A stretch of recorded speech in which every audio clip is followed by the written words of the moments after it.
right, what you're about to see is the culmination of a couple-year quest. Back in 2023, as KTVB was celebrating its 70th anniversary, we mentioned television being invented in Idaho, or at least the idea of it. Philo Farnsworth came up with it while working his family farm in Rigby. And that led us to listing a few other Idaho inventions, like the chairlift in Sun Valley, the Pulaski tool in Wallace, the blue turf in Boise. Well, that day, many of you chimed in to say, hey, what about the finger steak?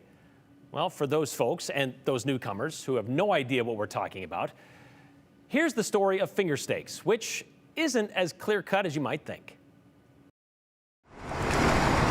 The lunch rush at Lindy's Steakhouse Morning, Jack. doesn't usually begin until Jack Smith sits down with his Sudoku. I made a mistake already. Jack's been eating lunch here every day since we opened. Lindy's has been a meat lover's waypost on Boise's western edge since 1996. And we're still here. Almost entirely because of what's been on their menu Take a hamburger since day one. and fries. Well, no, not that. But Jack certainly knows They're damn good. what brings in certain carnivore connoisseurs. Thank you so much. Welcome. Finger steaks, because they're the best thing ever. You're known for finger steaks. Yes. The best thing ever here. Yep. Just like the flavor. It's just like the most different kind of like finger steak I've ever had. Best finger steaks in town. I think so. And if you don't say the best, the most unique. Bob Tinker has worked at Lindy's for more than 20 years.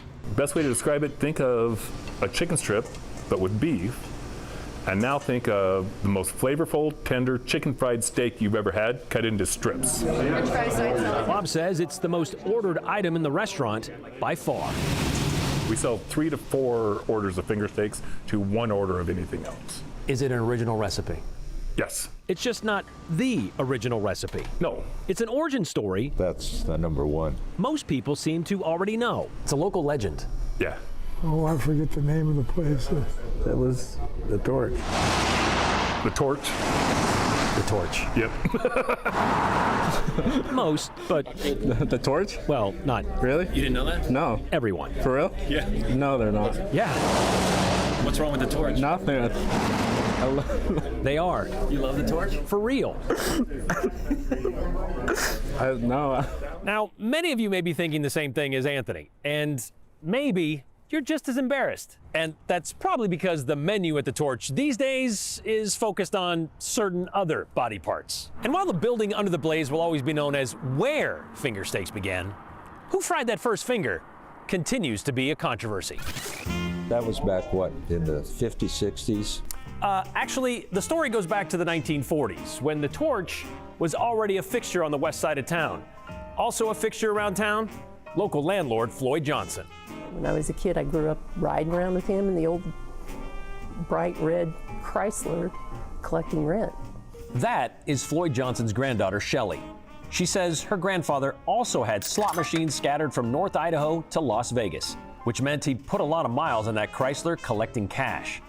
Shelley says that changed in 1946. My great-grandmother wanted to keep Grandpa's income local because he had a family to raise. And so she helped them buy the Torch. The Johnsons had no background in running a restaurant, Other than my grandma just knew how to cook like crazy. but that didn't stop them from a grand opening Memorial Day weekend, 1947. The Torch Drive-In came complete with car hops and a built-in menu. They had a variety of burgers, sandwiches, fried chicken. They also had something called finger-eating chicken, which Shelley says laid the foundation for a Floyd first edition. He's a beef guy. You know, growing up, we always had steaks, and that was what we ate. So his idea was, let's serve these chicken finger things in a steak version. Yeah, And who came up with that recipe? Grandma. She made it. Yeah. I mean, creating a breaded product back then wasn't any big deal. It was, dry ingredients and throw in a wet and season it and dip it.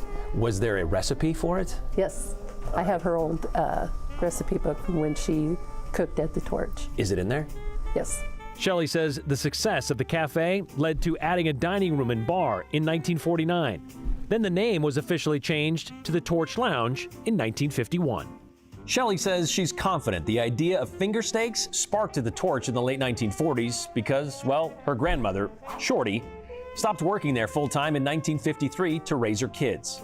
And shortly after Shorty stepped away, two other men entered the picture, Milo BBY and Willie Schreier. That would have been mid to later 50s, yes. Milo and Willie We were there at the same time both worked at the Torch. for my grandparents.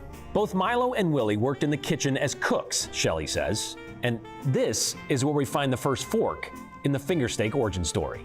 They were both working at the restaurant, and how I heard is the personalities were big and somebody had to go, and it ended up being Willie.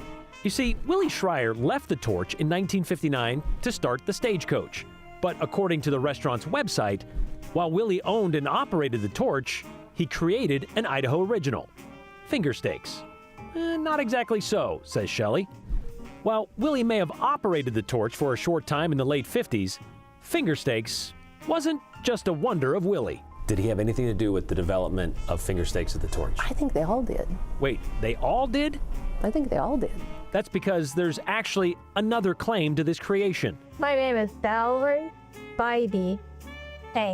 Valerie BBY Pena also has a stake in this saga. My stepfather was Milo BBY. Valerie says her stepfather, Milo, first cornered the idea of the finger steak in Winslow, Arizona. She says he served them in a restaurant there before World War II. A stint as an Army cook, another as a butcher for the Bureau of Land Management, and Milo ended up cooking at the Torch in Boise, working first for Floyd, Shelley's grandfather, then Willie Schreier when he took over. And they would decide what was going to be on the menu that day. So it was my dad who was determining that finger steaks would be on the lunch menu. You're saying that Milo BBY brought finger steaks to the Torch, therefore to Boise, therefore to Idaho. Yes. In fact, the first ad we found for Torch finger steaks wasn't until 1956. And by then, it looks like they were already famous. He already had it perfected by then. He didn't need anyone else's opinion of how it would be done. Okay, so if you're keeping track, there are now 3 dibs on this dish. Shorty, Milo, and Willie. But not really Willie. So maybe credit should come down to who has their hands on the original recipe. Both Shelley and Valerie agree. It's not the recipe you've seen floating around Facebook. It's not the real one. Okay. It's not the real one. And both say the original was never fully written down. There are way too many ingredients in the recipe to be the original recipe. But it did have a list of ingredients, Yeah. just not quantity. Yeah. Do you remember them? Yes. What are they? I can't tell you that. There's an ingredient that is not listed on anything that I've ever seen written down and posted online. And that's how you know it's real. I can Or look not at a real. glance, yes. Valerie says when Milo would give out his finger steak recipe to friends, he would change a couple of ingredients. It was never the recipe. Do you still have the recipe? I do. My folks asked me to keep it. Have you ever shared it? No, just my kids and I. Okay, so there's some common ground. The real recipe isn't out there, but nobody's giving any ground on who has the real one or who really came up with it in the first place. Because people are passionate and everybody wants their story to be true, including me. You think this will settle it? No. No.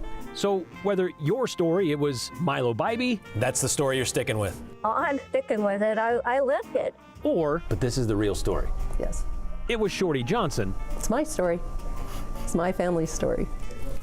the story of finger steaks we all seem to share. That is so good, dude.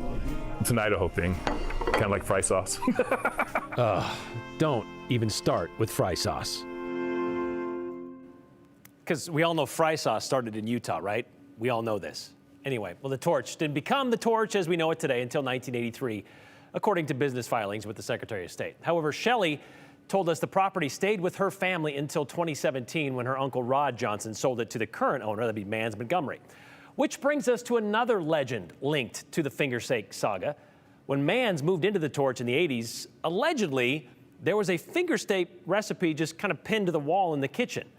Well, Mans declined to speak to us for this story, so we were unable to confirm if that story was true. But there are several spots around town that still, to this day, serve finger steaks, and you may have your favorite out there. But what are the chances we'll ever see the original recipe served publicly again? Well, we do know there could be a couple of contenders out there. One we don't have a lot of information about, but Shelley did tell us she has secured 2 trademarks and is working on a copyright and could be collaborating to bring back the original recipe torch finger steak along with their onion rings. So stay tuned.